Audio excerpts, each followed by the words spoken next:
Hi, I'm going to talk about a source of energy or fuel which is different than what we've talked about so far. I'm going to talk about transportation or motor vehicle fuels.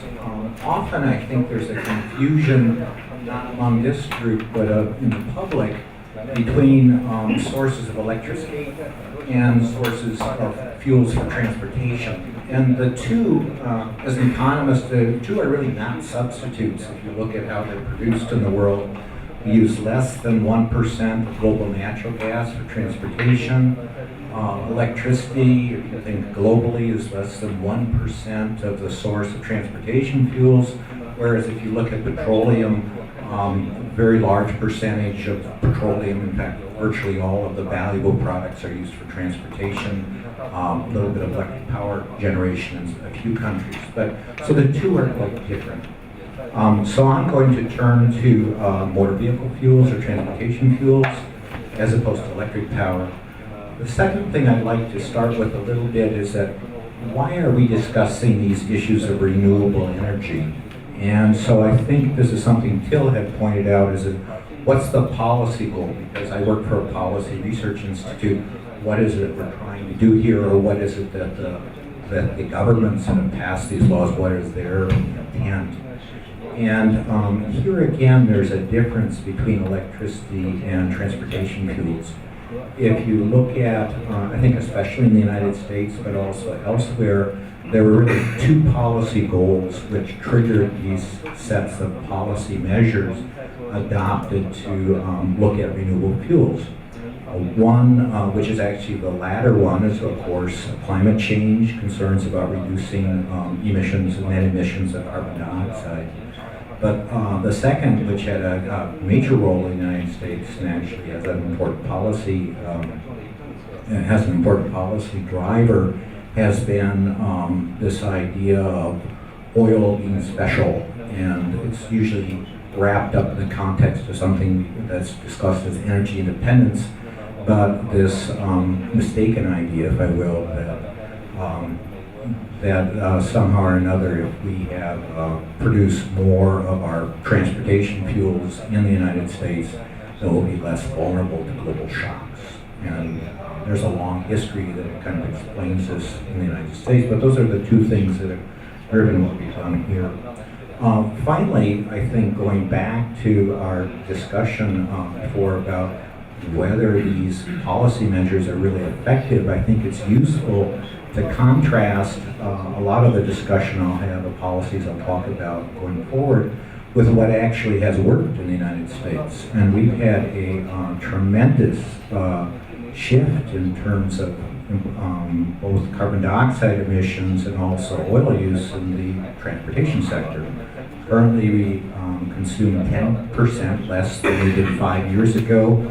For an equivalent benefit in terms of GDP is now probably 5% higher than it was in 2007 peak use. So we've seen a dramatic decline in the use of these fuels at the same time that GDP is higher than it was at that time. And if you look at transportation services or mobility, it seems to be pretty much there. What's driven that? That has been driven not by renewable fuels. It's been driven by a legislation on what is called fuel efficiency standards for motor vehicles. And this, as an economist, you'd think, and higher prices for gasoline and diesel. As an economist, you'd kind of want to gravitate towards a price instrument like a tax. But when you focus on the automotive sector, automobiles are a classic case of a good where people buy it for lots of reasons. They like the red color, they've always wanted a Lamborghini, they have a large family. There's lots of factors that go into purchasing an automobile. And what we found is that the use of fuel efficiency standards has led to a pretty massive increase in what has been historically a very fuel inefficient fleet, which is shown up in this reduction in consumption. So here we have a very effective policy instrument, and in essence, it is a tax on fuel inefficient vehicles compared to what I'll talk about going forward. I'm going to talk about two different alternative approaches to transportation fuels. I'll first talk about using natural gas. Natural gas has been a long-standing discussion in the United States because of the energy independence policy goal. We have always produced a large share of our natural gas. The idea was that by some people, that if you use natural gas for transportation fuels, that it would be beneficial in the United States. This argument has taken on increased frequency now because we've had a big increase in natural gas production in the United States. Prices have dropped, and so there's both an economic driver as well as the purported policy interest here. There's also a climate change factor here too, because natural gas is less carbon intensive than petroleum products. So, but the big driver right now, and the reason why this is an interest, is because there is a very, very wide gap, in fact, a historically large gap between the price of natural gas on an energy equivalent basis and that of petroleum products. That's narrowed this year. Natural gas prices have doubled in the past 12 months. But that said, this is a very large gap, and not surprisingly, companies are interested in taking advantage of this opportunity to buy energy at much lower prices. So what have they been looking at? What are the options? The first is compressed natural gas. Compressed natural gas is something that's been used for 50 years. It's, I believe China has had some compressed natural gas. It's been used in Europe, it's been used in the former Soviet Union and Russia, and it uses internal combustion engine. It's not very complicated technologically, and so there's been a pretty substantial conversion among city bus fleets, some delivery fleets, and a few light-duty vehicles, but primarily buses and delivery fleets, and garbage trucks is another one. In terms of, the question is how big a market is this likely to be? Is this likely to have a significant effect on demand for petroleum or not? And here we've done two analyses. First, we looked at one you could do yourself if you want. You go to the Honda website. Honda is the only car company in that sells cars in the United States that has a natural gas powered vehicle, compressed natural gas. If you run the numbers, you find don't buy the car. It's more expensive. You don't make up the difference over the lifetime of the vehicle. And in fact, the fuel economy is less per unit of energy than conventional internal combustion engine, or especially if you're looking at hybrids. In addition to that, I would argue that penetration is highly unlikely. If you look at the use of what we call, the Prius conventional hybrid cars in the States, most manufacturers, if not all manufacturers, have hybrid versions right now. They've penetrated the market. There's a niche market there, but because they cost a little more, there hasn't been an overwhelming penetration. But if you're looking for a vehicle that conserves fuel or reduces fuel costs, a hybrid is so much easier than a compressed natural gas vehicle. First, compressed natural gas vehicles, we have 175,000 filling stations in the country, and there's only 574 compressed natural gas vehicles. They have a much lower range or less range, so you have to worry about filling your vehicle up more often. If you're using kind of a lower technology, some people would buy a technology to just take natural gas from your home and fuel it, take up to 8 hours to fuel the vehicle. Other types of refueling technologies go much quicker, but you have less trunk space as well. So I don't see this as outside of buses and delivery fleets as being having a major effect on petroleum markets.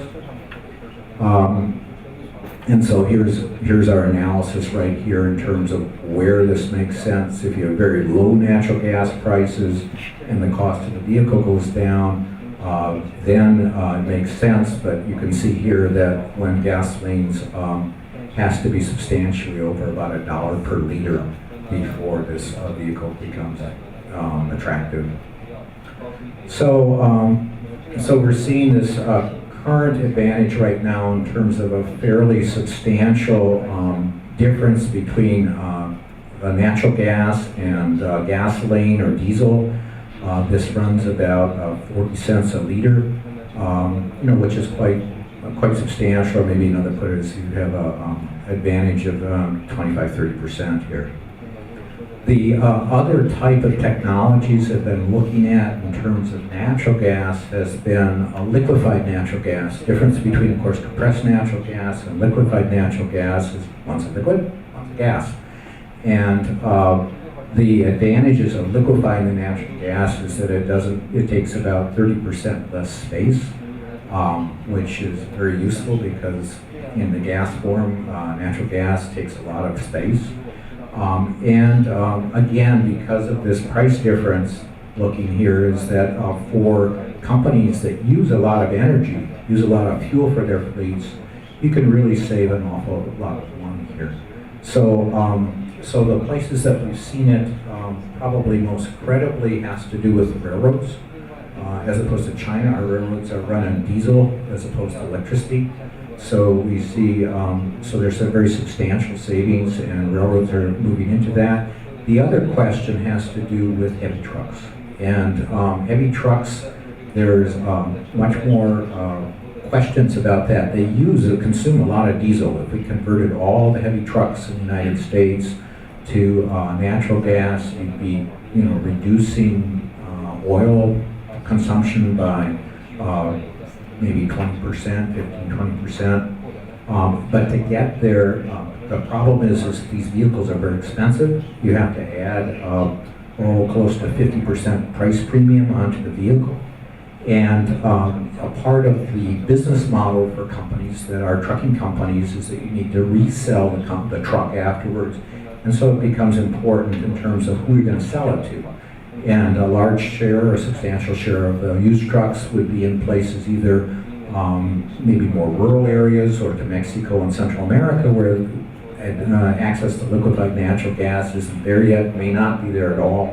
And so as a challenge for trucking companies to look at this. The final way that we're seeing use of natural gas for transportation fuels really does not lead to an improvement in greenhouse gases, and that has to be the conversion of natural gas to diesel fuel and some naphtha or gasoline. A South African company, Sasol, is in the midst of building a new plant in Louisiana. It would generate about 100,000 barrels per day of product, and at least by our calculations at current prices would be quite profitable. So, and Sasol is not a new technology. This is a technology which has been used in a number of countries with what we call stranded gas. That is gas which they can't use for something else. It's very cheap. Qatar being the biggest one. And we would guess that it probably costs somewhere about $50-60 a barrel using natural gas here. Finally, there's been some experimentation about converting natural gas to methanol and then to gasoline. This is a big disadvantage of this is methanol is highly toxic and it dissolves in water. So if you have any type of spill, you have some real potential problems with water. And another problem for this particular process is that we're seeing kind of a gravitation towards more demand for diesel rather than demand for gasoline, and so this is not yet commercially used. So kind of bottom line, what we've seen first in talking about alternative fuels is that the big driver for natural gas use in the United States is not climate change, although there is a climate change benefit to some extent from using natural gas. It's primarily cost, and then there's been some policy support based on this idea of reducing usage of imported oil in the United States. Now I'm going to turn to what we've talked about a little bit more and had quite a bit of discussion this morning, is the role of renewable fuels in terms of motor vehicle fuels. And here I think this is a case of very bad policy. So if you want to pick anything from this conference of what not to do, I think that Renewable Fuel Requirements Act is probably the one not to do. And there's a number of problems with the act, and I'll kind of walk through them, and then I'll talk about the technological implications of it. First, the act actually stipulates a volume number for the use of both what we call corn-based or crop-based ethanol, and then for a product, cellulosic ethanol, which I'll get into later, but which is generated by wheat products. And what has happened is the technology is not caught up with the mandate. So for the past 3 years, companies, refiners in the United States have been legally bound to buy a product which isn't available. And so as you can imagine, there's a lot of, or pay fines. So they've been ending up paying fines for something that it's physically impossible for them to do. As you can imagine, there's an awful lot of upset with people paying the fines about this. And then the second problem is on the cost base. But so let me kind of walk through what this, on the other parts of this. So first we have a mandate for a certain volume to be produced. But then the other factor with this law is that, which was passed both to reduce oil consumption and, for a lesser extent, carbon dioxide reduction, is that it never gets to be a very large share of total consumption. So whereas we had a 10% decline over 4 years in terms of refined oil product consumption in the United States, most of it driven for transportation, you see that over the course of the next 20 years, or this law ends up maybe providing upwards of 5%, 6, 7% of total demand after the end of 20 years. So you have a situation between a policy instrument which very quickly had good responses to something that very long-term in nature and doesn't appear to have much effect. So let's kind of walk through what renewable fuels are, some of the challenges, and then talk a little bit from the point of view of climate change, how useful a policy is this.